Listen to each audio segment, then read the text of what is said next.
मेरा हॉस्टल का पहला दिन था। पता नहीं मेरी रूममेट मेरी सर पर चोट को देखकर क्या सोचेंगी।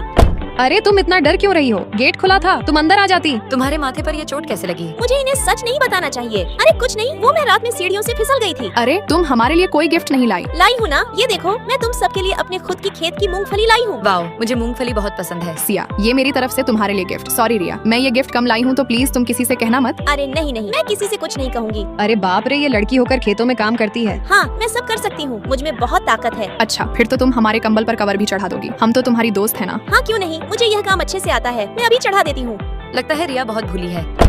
अरे तुम लोग कहाँ गए थे? हम सब बाहर खाना खाने गए थे। रिया, हमने ग्रुप में मैसेज डाला तो था, तुम्हें नहीं मिला क्या? लेकिन मेरे ग्रुप में तो कोई मैसेज नहीं आया। रिया, वो मैंने न्यू ग्रुप बनाया है, तुम्हें ऐड करना भूल गई। कोई बात नहीं, मैं तुम सबके लिए पानी लेकर आती हूँ। पता नहीं रिया, इन सब की चालाकी कब समझेगी। जूही, रिया कितनी बेवकूफ है ना। वो बेवकूफ नहीं भोली है और तुम उसके भोलेपन का फायदा उठा रही हो, जो बिल्कुल भी सही नहीं है। अगर तुम्हें उसके लिए इतना बुरा लग रहा है, तुम जाकर ले आती ना पानी। रिया रुको, रिया तुम उन्हें खुश करने की कोशिश कर रही हो और वो तुम्हारे भोलेपन का फायदा उठा रही है। तुम उनसे कुछ कहती क्यों नहीं हो? मेरी माँ कहती है घर की बात घर में ही रखनी चाहिए, अगर बात बाहर गई तो इससे अपनी ही बदनामी होगी। माँ माँ, आपको पापा ने फिर से मारा। माँ आप कुछ कहती क्यों नहीं हो? आखिर हम कब तक पापा के जुल्म सहते रहेंगे? मैं जा रही हूँ उनके खिलाफ पुलिस में कंप्लेंट करने। नहीं बेटा, ऐसा मत करना। पुलिस आई तो लोग क्या सोचेंगे? इससे हमारी ही बदनामी होगी, सब लोग हम पर हंसेंगे। घर की बात है, घर में ही रहने दो। माँ मैंने यहाँ अपनी स्कूल फीस के लिए पैसे बचा कर रखे थे, कहाँ गए? बेटा वो तेरा चचेरा भाई सोनू आया था, वह ले गया। क्या वो फिर से मेरी स्कूल फीस के पैसे ले गया? मैं अभी उसे लेकर आती हूँ। नहीं बेटा रुक जाइए, तू क्या कर रही है? तू उससे पैसे लेकर आएगी तो रिश्तेदारों में हमारी क्या इज्जत रह जाएगी। रिया, तुम्हारी माँ गलत कहती है, गलत बात का जवाब देना चाहिए, क्योंकि जितना जुल्म करना गलत है उतना ही जुल्म सहना भी गलत है। मैं क्लास में होती तभी ग्रुप में मेरे खिलाफ एक मैसेज आता जिसमें लिखा था कि मैंने किसी से उधार पैसे लिए हैं और मैं उसके पैसे लौटा नहीं रही। मैसेज पढ़कर सभी स्टूडेंट मुझे देखकर बातें बनाते। रिया, ग्रुप में मैसेज आया है, तुमने उधार पैसे लिए हैं और लौटा नहीं रही। नहीं, मैंने कोई पैसे नहीं लिए। रिया, ये किसी की साजिश है तुम्हें फंसाने के लिए। तुम्हें इसके खिलाफ आवाज उठानी होगी, वरना लोग तुम्हें ही गलत समझेंगे।